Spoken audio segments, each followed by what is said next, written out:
আমি আজকেও পার্সেল নিয়ে চলে এসেছি, তিনটে পার্সেল আমার কাছে এখন।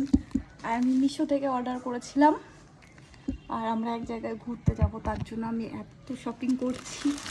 এই দেখো, তো চলো তোমাদের সাথে শেয়ার করি। প্রথমে এইটা শেয়ার করছি, কি আছে দেখি।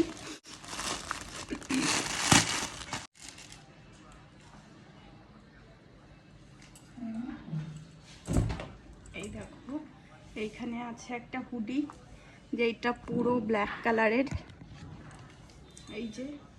এই যে টুপি, এটা কেমন লাগছে বলো। আর তোমরা যদি এর দাম জানতে চাও তাহলে আমায় কমেন্ট করবে, আমি বলে দেবো। আর নেক্সট দেখাচ্ছি,